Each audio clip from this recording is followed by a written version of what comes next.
कावड़ की यात्रा करने के कुछ नियम होते हैं। आइए उन नियमों पर हम नजर डालते हैं। नमस्कार, सुस्वागतम, वेलकम, अभिनंदन। मैं हूं आपके साथ आपकी अपनी होस्ट दोस्त डॉक्टर वैराकी।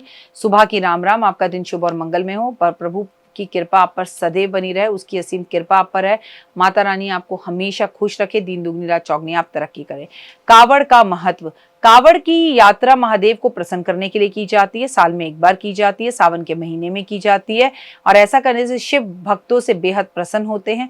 बांस की लकड़ी पर दोनों ओर से टिकी हुई टोकरियों को एक साथ कंधे पर उठाकर लाते हैं। तो कई लोग अपने बैग में लेकर आते हैं, तो कई लोग हाथ में लेकर आते हैं। कावड़ अपने कंधों पर लाकर यात्रा करने को ही कावड़ कहा जाता है और ये सावन के महीने में शुरू होती है। ये आपकी हर मनोकामना को पूर्ण करती है। इसे लगातार 3 साल करना चाहिए या आजीवन करना चाहिए, लेकिन कभी भी कावड़ केवल एक बार नहीं की जाती। ये मोक्ष दिलाती है। नियम। कावड़ यात्रा के दौरान किसी भी तरह का नशा, मांस, मदिरा, मासिक भोजन नहीं करना चाहिए। वैसे तो आपको जूते और चप्पल भी नहीं पहनने चाहिए, लेकिन क्योंकि यात्रा लंबी है तो कई लोग जूते चप्पल पहनते हैं। कावड़ यात्रा पूरी तरह से पैदल करनी चाहिए। कावड़ में गंगा जी या किसी भी नदी का जल रखा जा सकता है, कुएं या तालाब का जल इसमें नहीं रखा जा सकता। कावड़ हमेशा स्नान करने के बाद ही स्पर्श करनी चाहिए। अगर बीच में रुककर आप बाथरूम भी गए हैं तो पहले आपको स्नान कर कर कावड़ उठानी चाहिए। कावड़ के दौरान आपको चमड़े को स्पर्श नहीं करना चाहिए।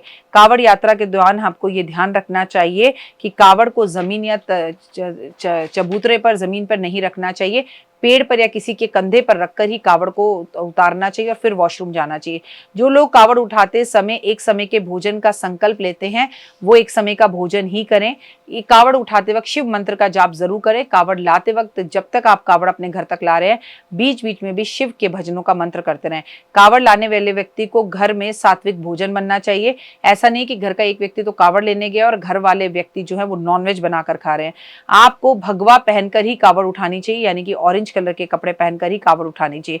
अगर कावड़ उठाने में व्यक्ति का स्वास्थ्य बीच में खराब हो जाए तो किसी भी वजह से कावड़ नहीं उठानी चाहिए। अगर सेहतमंद हो तो कावड़ उठाने जाना चाहिए। यदि पहली बार आप कावड़ कर रहे हैं तो आपको पहले कोई छोटी यात्रा से कावड़ शुरू करनी चाहिए, ताकि आपको यह एहसास हो कि आप ये काम पूरा कर भी पाएंगे या नहीं कर पाएंगे। बिना नहाए आपको कावड़ को कभी स्पर्श नहीं करना चाहिए। कावड़ उठाने से पहले घर वालों की परमिशन लेनी चाहिए। घर वालों का दिल दुखा के, माता पिता की आज्ञा के बिना झूठ बोलकर कभी कावड़ नहीं उठानी चाहिए। अपने पितरों से, अपने घर के भगवान से कावड़ उठाने से पहले आपको आशीर्वाद लेना चाहिए, उनकी तस्वीर के सामने खड़े होकर।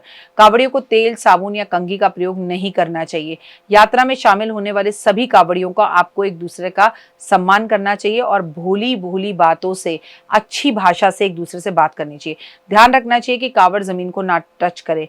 डाक कावड़ यात्रा शरीर में ऊर्जा और क्रिया की बहुत जरूरत होती है, इसलिए अगर आप डाक यात्रा कावड़ ला रहे हैं तो 3-4 लोग मिलकर और उत्साहित लोग ही लेकर आए। अगर आपकी उम्र में प्रॉब्लम है और आप भाग कर या डाक कावड़ नहीं ला सकते तो उसे नहीं उठाना चाहिए। कावड़ कितने प्रकार की होती है? सामान्य कावड़ होती है, यात्री चाहे तो ये सीधा जाता है और एक लोटा जल भरकर लेकर आकर अपनी गाड़ी में भी ला सकता है और लाकर वो जमीन पे ना छुआए तो वो कावड़ को अर्पण, भगवान पे अर्पण कर सकता है, मतलब कोई भी कर सकता है। लेकिन सामान्य कावड़ में इंसान क्या करता है कि कावड़ को लेकर आता है, आसान तरीके से लाता है, अपने बैग में रख कर ला सकता है, लेकिन कावड़ को किसी भी हाल में जमीन पे नहीं छुआना होता, अपने कंधे पे रखना होता है। डाक कावड़, यदि शुरुआत में शिव का अभिषेक, जल अभिषेक के तक आपको लगातार चलना होता है, रुकना नहीं होता, उत्साह की जरूरत होती है। इसमें 3-4 लोग होते हैं। आपने डाक कावड़ देखी होगी, बाइक पे लड़के चलते रहते हैं, एक दूसरे को पकड़ाते रहते हैं और भक्त खड़ी कावड़ लेकर आते हैं। उनकी मदद कोई ना कोई हमेशा सहयोगी खड़ी कावड़ में करता रहता है। दांडी कावड़, कावड़िए नदी के किनारे पर शिव धाम तक यात्रा दंड देते हुए करते हैं, लेटते और सोते हुए करते हैं और ये दंडवत यात्रा जो है कावड़ यात्रा की सबसे मुश्किल यात्रा है। तो कावड़ ना भी ला पाए आप और हम जैसे हैं तो अपने घर से एक लोटा जल लेकर रोज महादेव पर अर्पण कर दें और नियम से 30 दिन अगर आप करें, यानी कि 22 जुलाई से लेकर 19 अगस्त तक, तो भी आपको कावड़ लाने का पूर्ण फल मिलता है। फिलहाल मुझे दीजिए इजाजत। अगर आप कावड़ लेने जा रहे हैं तो आपको हार्दिक शुभकामनाएं। भगवान आपकी हर मनोकामना को पूर्ण करे और कावड़ लाने की शक्ति आपको जरूर दे। कमेंट्स में जय माता दी लिखें। हर हर महादेव, घर घर महादेव। जय माता दी। आपके ऊपर प्रभु भोलेनाथ की असीम कृपा सदैव बनी रहे। फिलहाल के लिए दीजिए इजाजत। नमस्कार। जय माता दी।